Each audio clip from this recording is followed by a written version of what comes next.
Pope Francis has long hinted that he may step down if his health prevents him from leading the church. New red hats, meaning Pope Francis will have appointed about 80% of the Catholic cardinals tasked to elect the next pope, whom will be named the next pope. The Vatican's walls are trembling, and the world's holding its breath. A global icon, a man who redefined faith with his bare hands, is gone. Pope Francis has left us, but what he left behind could change everything. Did you know his final act might have set the stage for a secret showdown that's rocking the Catholic Church? A hidden truth buried in his humble life is about to unravel, and the race to replace him is packed with twists no one saw coming. Who's next in line? Asia's rising star, a diplomatic genius, or an unsung hero from Africa? One thing's for sure, the answer will shake the heavens. You won't believe what's at stake or who's pulling the strings behind closed doors. Stick with us. This is one mystery you can't afford to miss. Jorge Mario Bergoglio came into the world on December 17th, 1936, in the bustling streets of Buenos Aires, a child of Italian immigrants scraping by. His dad clocked long hours at the railways while his mom held the family together at home. Young Jorge wasn't handed anything. He hustled as a bar bouncer before stepping into the Jesuit order in 1958. That gritty start forged a man who'd never forget where he came from, even as he climbed to the pinnacle of the Catholic Church.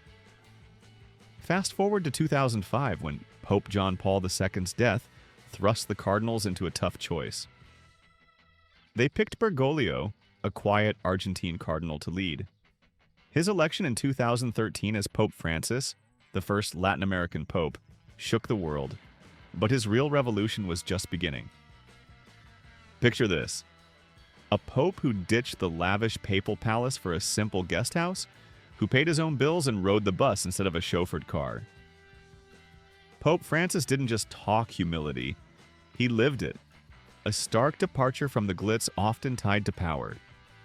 His first big move? Jetting off to Brazil in 2013, where 3 million faithful flooded Copacabana Beach to hear him preach. That electric moment signaled a papacy built on connection, not tradition alone. He urged Catholics to live boldly, to spread joy and justice beyond the pews. Through words like Laudato Si, he tackled climate change and poverty, winning over hearts while ruffling feathers among the old guard. But beneath the cheers, a storm was brewing. His body and his church were testing him like never before. Here's where it gets wild. Pope Francis once hinted he might walk away from it all. Knee pain locked him in a wheelchair since 2022, and lung infections landed him in the hospital more times than anyone could count. Yet, in a jaw-dropping moment of honesty, he confessed he'd planned for a possible resignation, a move that would have flipped 600 years of papal history on its head. Why would a man so devoted even consider stepping down? The answer lies in his struggles. Back in 2018, Archbishop Carlo Maria Vigano threw a grenade, accusing Francis of hiding clergy abuse scandals. Conservative factions pounced, demanding he quit over his push for progress. Meanwhile, his war on Vatican corruption pitted him against insiders clinging to their shadowy wealth. Through it all, he kept swinging, ousting shady bishops and rewriting rules to shield the vulnerable. Let's talk money, because this is where Pope Francis flips the script again. Luxury cars? None. High-end watches? Not a chance. Private jets? Forget it. He lived in a modest Vatican flat, shunning the extravagance you'd expect from a global icon. But don't be fooled. The Vatican itself is a goldmine, with billions tied up in art, real estate, and investments. Francis wasn't blind to it. He cracked down hard, exposing financial rot and pushing for transparency, even as power players fought back. His personal insurance? Likely basic Vatican health coverage, though he often waved off fancy care for something simpler. Contrast that with his past, hustling in Argentina's tough streets, and you see a man who never chased wealth, only purpose. How did he handle the church's riches while staying true to his roots? That's the million-dollar question still hanging in the air. Before he was pope, Bergoglio spent years as Argentina's archbishop and cardinal, navigating a nation of economic highs and lows. He'd hop on public buses, chat with the poor, and keep his distance from the elite. A far cry from the Vatican's gilded halls he'd later inherit.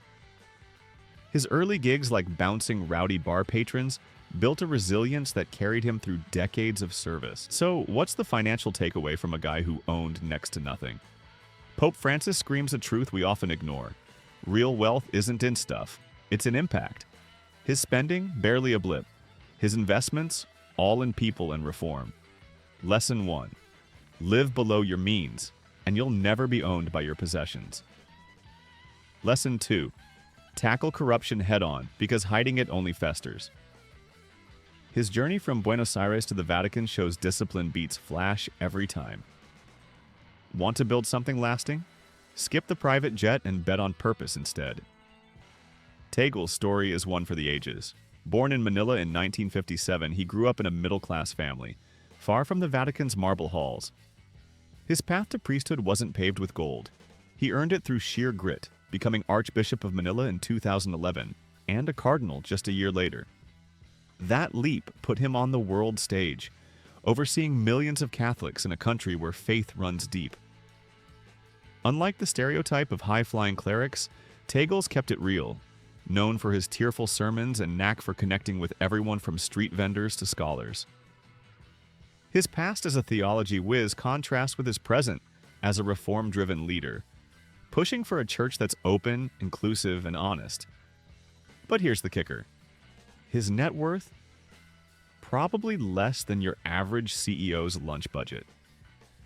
As a cardinal, his wealth is tied to Vatican stipends. Think modest housing and basic living expenses, not penthouses. Now, let's talk luxury, or the lack of it. Tegle's not rolling up in a Lamborghini or flashing a Rolex. His ride? Often a beat-up sedan or public transport, echoing Francis's bus riding days in Argentina. Watches? If he's got one, it's likely a simple timepiece, nothing like the diamond-studded Paytex of the elite. Real estate? Zip.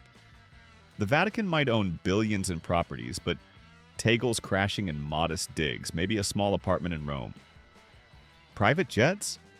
Nope, he's flying commercial if he's flying at all. His insurance? Likely basic health coverage through the church with no flashy policies for assets he doesn't even own. This guy's lifestyle screams one thing: purpose over possessions. But what's his secret to thriving in a world obsessed with wealth?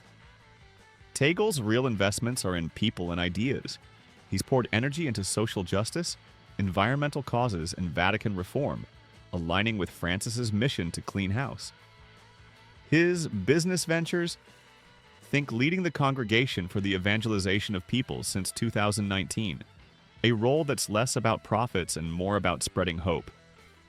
No major deals or ownership stakes here, just a stake in a better church.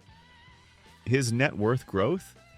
Hard to pin down, but as a priest, he's never chased cash.